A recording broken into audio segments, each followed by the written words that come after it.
Ever wondered how some businesses just seem to, well, magically appear right when you're searching for something online? Yeah. Or, how your favorite content creator, maybe a streamer or a blogger, actually manages to make a living from their videos or articles? It definitely feels like there's something complex going on behind the scenes. It's not magic, though, is it? No, not at all. It's this meticulously engineered digital economy, a huge, complex network humming along pretty much under every click we make online. It absolutely feels that way. Yeah. The sheer density, of the digital landscape can make it really tough to grasp who's doing what and maybe more importantly, how the money actually flows. Like an invisible operating system for online business. Exactly. And that density, I guess, is exactly why so many businesses struggle. How do you cut through the noise? And why creators wonder, how do I actually monetize this passion? Hmm. So today, we're pulling back the curtain on Google's, let's call them twin engines, that power so much of this, Google Ads and Google AdSense. We're going to try and unravel how businesses spend to drive sales, how content creators earn revenue, and how these two tools, which sound kind of similar, They do sound similar. are actually, perfectly complementary pillars of Google's whole digital advertising world. Yeah, and our sources for this deep dive give us a really detailed roadmap. They lay out the mechanics, the benefits, even how these platforms have changed over time. It's like getting a backstage pass, right? To understand the internet's core economy. Pretty much, yeah. Yeah, okay, let's unpack this. Starting with Google Ads. This is the platform where businesses could be a small local shop, could be a huge global company, basically pay to find potential customers. Right, it's the advertising side. Exactly. It's all about being seen right when someone is looking for what you offer, or maybe browsing related content. The sources mention goals like drive sales, stand out, be found, show up. Very action-oriented. And what's really striking is how much Google Ads leans on AI now. For ad solutions, optimization.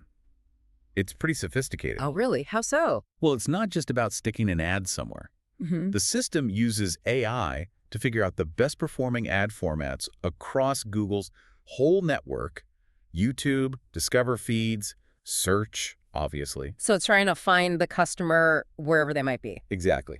Wherever they are with the most effective message. That's the goal. Is the AI then acting almost like a built-in marketing consultant, even for smaller businesses? Does it have limits? That's a good way to put it. The sources stress its role in optimizing efficiency, helping find opportunities, automating bids, which definitely helps level the playing field. Okay. But, and this is important, human oversight is still crucial. You need to set the goals, interpret the results. It's a powerful tool, not quite a magic button you just press and forget. Right, makes sense. And speaking of smart spending, Ads gives you tools to track conversions, measure your return on investment, and really importantly, control your budget. You set the limits. So if I'm a business, how do I actually get seen? What are the main ways? The sources mention specific ad formats. Yeah, they break it down. First, you've got search ads. The classic text ads.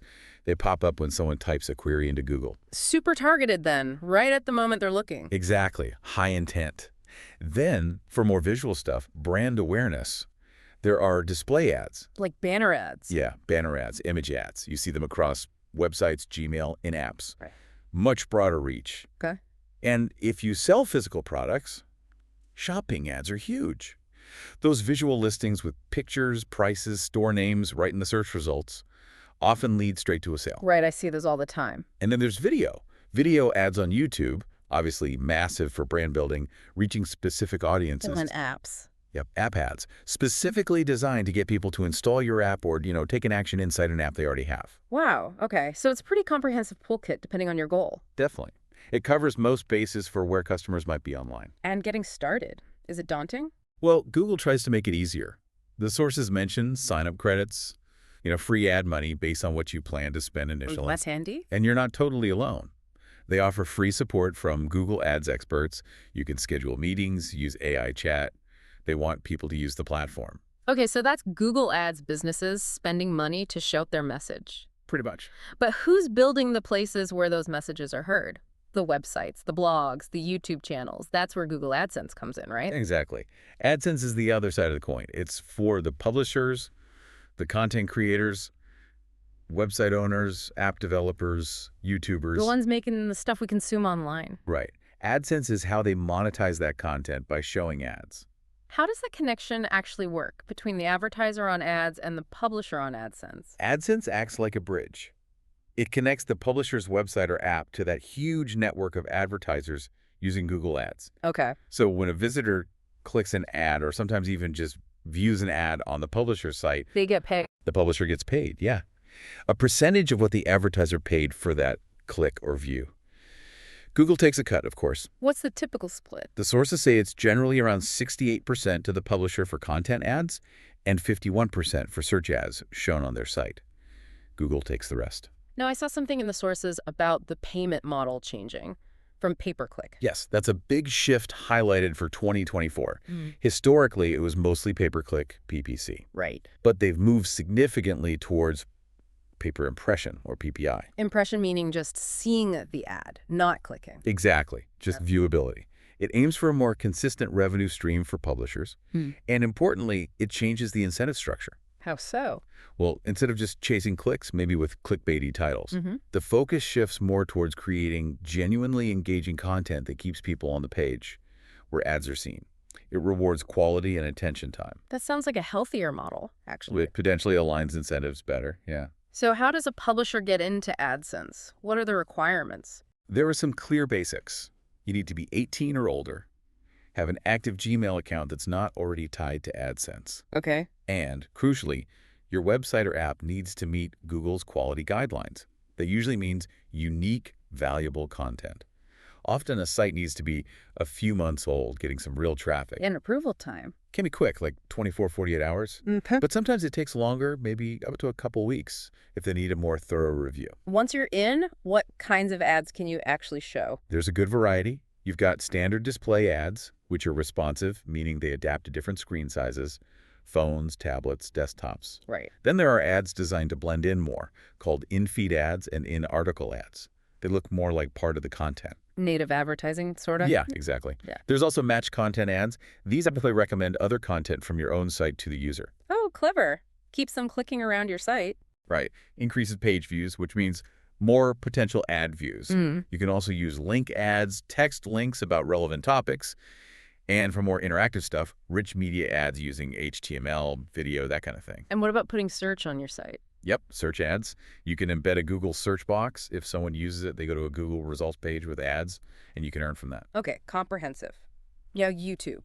Huge platform. How does AdSense fit in there? AdSense is the engine behind the YouTube Partner Program. That's how creators get paid. But there are thresholds, right? You can't just start earning from day one. Correct. Currently, you need at least 1,000 subscribers and 4,000 valid public watch hours in the past 12 months to even apply for the partner program. Okay, so you need to build an audience first. Definitely. Once you're accepted, AdSense handles the money side. YouTube has various ad formats to skippable or non-skippable ads before, during, or after videos. Mid-rolls. Mid-rolls, bumper ads, overlay ads. And YouTube takes its cut, typically around 45%. The rest goes to the creator via their AdSense account.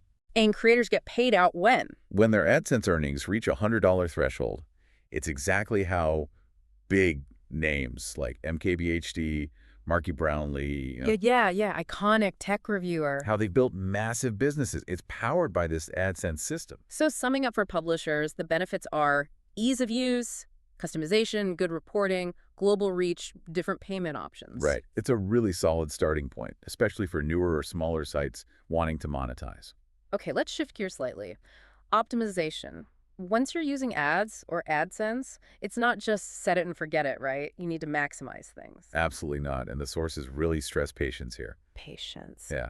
Give the system time to learn and adapt. Changes don't always show results overnight. Sometimes you need to wait a couple of weeks. Okay, like letting the algorithm figure things out. Exactly. And crucially, when you experiment, say, trying a different ad placement or size, make one change at a time. Ah, scientific method. Pretty much. Yeah. Make one change, monitor it for at least 2 weeks, see what happens.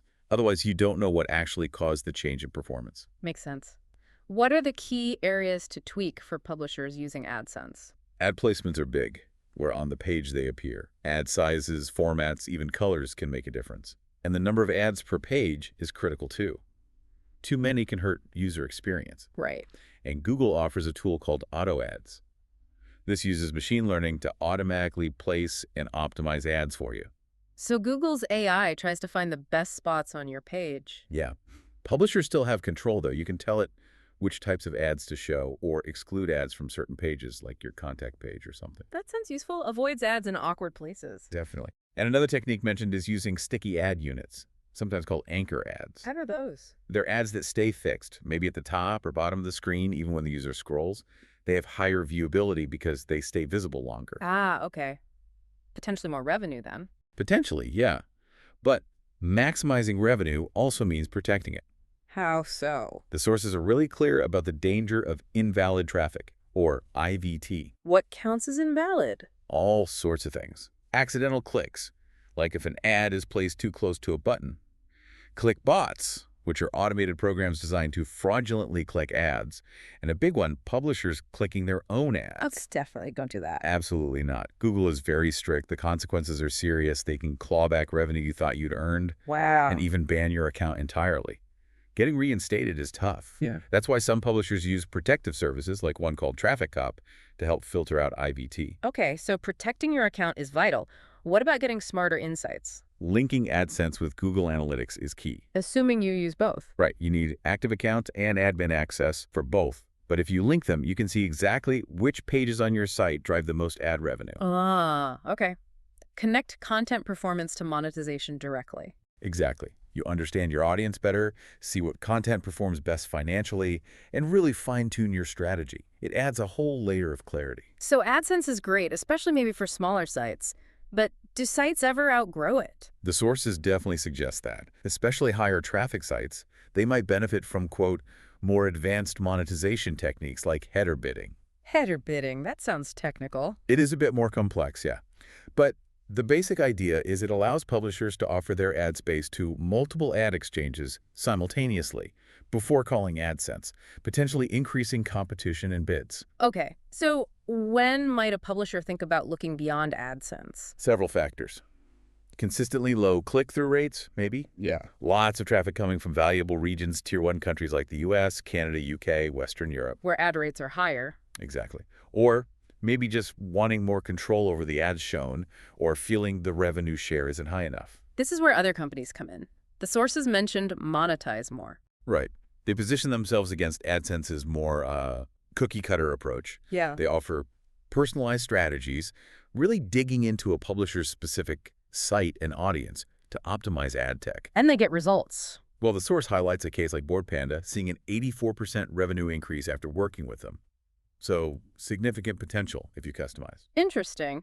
Were there insights from other ad network leaders, too? Yeah, a few good points. John Lemp from Rev Content mentioned that content recommendation networks, those you might also like boxes, can actually complement AdSense, not just replace it, and sometimes generate more revenue by keeping users engaged.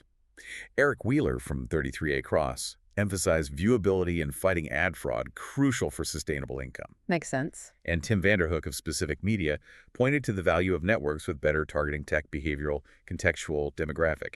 It shows the industry is always pushing towards smarter, more tailored ad delivery. Okay, so let's try and tie this all together, connect the dots.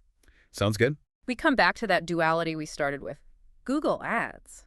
Advertisers spend money to reach people. Google AdSense. Publishers earn money by showing ads to those people. It really is the yin and yang of Google's advertising world. They're not just separate platforms, they're completely interconnected, symbiotic. Feeding each other. Exactly. They create this massive, powerful marketplace. Businesses find customers, creators monetize their audience. It all flows together. That's the real aha moment, isn't it? Yeah. This whole ecosystem ensures that a business looking for customers, say someone selling running shoes, Okay. can place an ad that shows up on a blog reviewing running shoes, and the blogger earns money from that ad placement via AdSense. Precisely. It connects need with opportunity across the web. It's this huge, intricate digital marketplace that underpins so much of our online experience. Making that invisible force suddenly quite visible when you break it down. It really is quite remarkable how effectively it links everything up. A self-sustaining loop. Okay, well, that wraps up our deep dive into Google Ads and Google AdSense. We've looked at their distinct roles, how they work together, Yeah, how they're intertwined. and the huge power they represent. Helping businesses grow, helping creators earn a living. It's a constantly shifting landscape, too, always evolving. Absolutely. Which leads to a final thought for you to chew on. Given this constant evolution, especially with AI and ad tech getting smarter all the time, Hmm. how might the roles of advertisers and publishers shift even more in the coming years? And maybe more importantly, what new opportunities might pop up for you to leverage within this ecosystem? That's a great question to ponder. The future is definitely going to be interesting. Something to think about until our next deep dive.